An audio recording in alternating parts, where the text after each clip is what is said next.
இயேசு கிறிஸ்துவின் நாமத்தினால் உங்களை வாழ்த்துகிறோம். இந்த நல்ல நாளிலே ஆண்டவருடைய வார்த்தையை நாம் பார்க்கலாம். சங்கீதம் 121 அதிகாரம் 2 வசனம். வானத்தையும் பூமியையும் உண்டாக்கின கர்த்தரிடத்தில் இருந்து எனக்கு ஒத்தாசை வரும். ஆம் பிரியமானவர்களே, இந்த காலை வேளையில ஆண்டவர் உங்களோட பேசுகிற வார்த்தையை நாம் பார்க்கலாம்.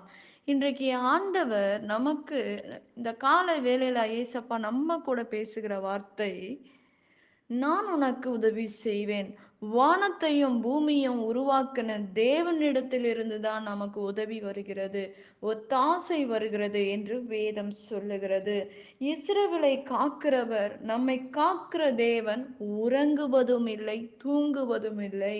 நம்முடைய எல்லா காரியமா இருந்தாலும் ஆண்டவரிடத்திலிருந்து தான் நமக்கு இறங்கி வருகிறது.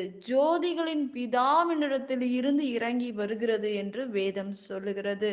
ஆனால் அற்புதமும் நன்மையும் நம் வாழ்க்கையில் தடையாக இருக்கிறது. நாம் கேட்கிறோம், ஆனால் நாம் பெற்றுக்கொள்ள முடியவில்லை என்று நாம் பார்க்கிறோம். பிரியமானவர்களே, எல்லாவற்றையும் நீ இழந்தவனாய் இருக்கலாம், ஒன்றும் இல்லாதவனைப் போல நீங்கள் இருக்கலாம். பிரியமானவர்களே, உங்களை விட்டு வீடு போயிருக்கலாம், உங்களுடைய பணங்கள் போயிருக்கலாம், உங்களுடைய உறவுகள் போயிருக்கலாம். ஆனால் யோபு எல்லாவற்றையும் இழந்து விட்டார். இன்றைக்கு நீங்களும் எல்லாவற்றையும் இழந்தவர்களாய் இருக்கலாம். ஆண்டவருடைய வார்த்தை சொல்லுகிறது, நீ வெறுமையான பாத்திரமாக நிற்கலாம் இந்த உலகத்தில். ஆனால் 2 மடங்காக ஆண்டவர் உங்களை ஆசீர்வதிப்பார். எல்லாவற்றையும் நீ திரும்பி எடுத்துக்கொள்ளுவாய். ஆண்டவர் ஒத்தாசை வரும் பர்வதங்களுக்கு நேராக உங்கள் கண்களை நீங்க ஏறெடுக்கிறீங்க. வானத்தையும் பூமியும் உண்டாக்குன ஆண்டவரிடத்தில் இருந்து நமக்கு உதவி வருகிறது. இன்றைக்கு வெறுமையா இருக்கிற உங்களுக்கு 2 மடங்கு ஆசீர்வாதத்தை ஆண்டவர் உங்களுக்கு தர விரும்புகிறார். இன்றைக்கு 2 மடங்கு ஆசீர்வாதத்தை எடுத்தவர்கள் வேதத்தில் உண்டு.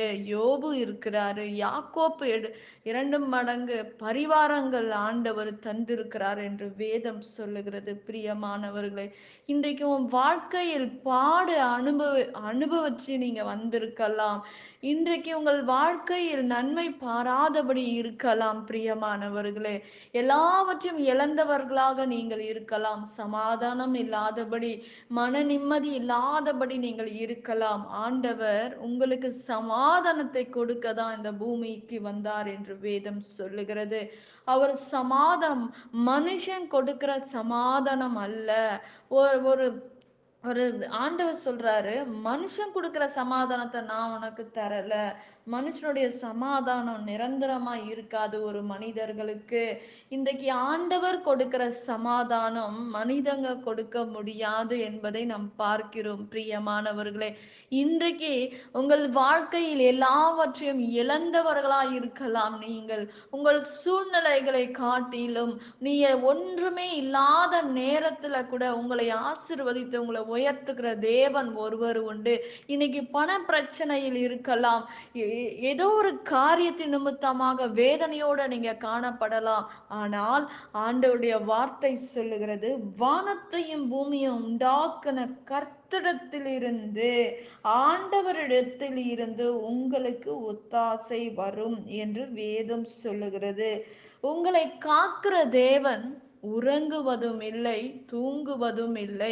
இஸ்ரவேலை ஆசீர்வதிப்பது ஆண்டவருக்கு பிரியம் என்று நாம் பார்க்கிறோம். பிரியமானவர்களே, இன்றைக்கு ஆண்டவர் உங்களுடைய வாழ்க்கையை பாதுகாக்கிற தேவனாய் இருக்கிறார். உங்களுக்கு உதவி செய்வேன் என்று வாக்கு கொடுக்கிறார். அந்த வார்த்தை ஒரு நாளும் மாறாது. மனுஷனுடைய வார்த்தை மாறிவிடலாம். நாம் ஆண்டவர் மேல் வைத்திருக்க அன்பு கூட, நமக்கு ஒரு நன்மை நடக்கலைன்னா அவரை நம்ம திட்டுறோம். அவருக்கு கண்ணு இல்லையா, அவர் என்னை பார்க்கலையா, அவர் எனக்கு உதவி செய்யல, அப்படி நம்ம கேள்விகள் ஏராளமாக கேட்கலாம். ஆனால் நாம் மறந்து விடுவோம். நன்மையை பெற்ற நாம மறந்து விடுகிறோம். ஆனால் ஆண்டவர் ஒரு நாளும் மறவாத தேவன், அவர் மறக்காத தேவன். அவர் ஒரு நாளும் பொய் சொல்லுகிற தேவன் அல்ல நம்முடைய தேவன். பிரியமானவர்களே, நம்முடைய வாழ்க்கை ஆசீர்வாதமாக இருக்க வேண்டும் தான் அவர் விரும்புகிறார். விரும்புகிறார். ஆனா நாம தான் ஆசீர்வாதத்துக்கும் சமாதானத்துக்கும் இடரலாக இருக்கிறோம். நாம தான் எல்லாவற்றுக்கும் காரணம், நம்ம தான். வேற ஆண்டவர் கிடையாது. ஆண்டவர் நம்ம நேசிக்கிறாரு, நம்மளை ஆசீர்வதிக்கிறாரு, நமக்கு உதவி செய்கிறாரு.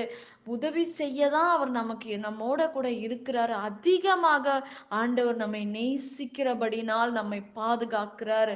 நாம மறந்தால் அவர் நம்மை மறக்காதபடி நம்மை தேடி வந்த தேவன், நம்மளை ஆற்றுகிற தேவன், நம்மை உள்ளங்கையில் வரைந்த தேவனாய் இருக்கிறார். பிரியமானவர்களே, இன்றைக்கு ஆண்டவருடைய வார்த்தை சொல்லுகிறது, என்னை நோக்கி கூப்பிடு, நான் உனக்கு உதவி செய்வேன். நீ அறியாததும் எட்டாததுமான பெரிய காரியங்களை நான் உனக்கு செய்வேன் என்று ஆண்டவர் வாக்கு பண்ணுகிறார். பிரியமானவர்களே, இன்றைக்கு ஐயா, எனக்கு ஒத்தாசை வரும் பர்வதங்களுக்கு நேராக என் கண்களை ஏறெடுக்கிறேன். வானத்தையும் பூமியை உண்டாக்குன ஆண்டவரிடத்தில் நமக்கு உதவி வரும். உதவி செய்கிறவர் தேவன். நம்மை அழைத்தவர் உண்மையுள்ளவராய் இருக்கிறார். பிரியமானவர்களே, நிச்சயமாக ஆண்டவர் உங்கள் வாழ்க்கையில் அற்புதங்களையும் அடையாளங்களையும் செய்வார். நாம் செபிக்கலாம். பரலோகத்தில் வாசமாய் இருக்கிற அன்பின் பிதாவே, உங்க நாமம் மகிமைப்படுவதாக, உங்க ராஜ்யம் வருவதாக. ஆண்டவரே, இந்த அருமையான வேலையை உங்க கருத்துல நாங்களை ஒப்பு கொடுத்து நாங்கள் செபிக்கிறோம். ஆண்டவரே, நீர் பொறுப்பெடுத்து கொள்ளுங்க, வழி நடத்துங்க. உங்க நாமம் மகிமைப்படட்டும், உங்க ராஜ்யம் கடந்து வரட்டும்பா.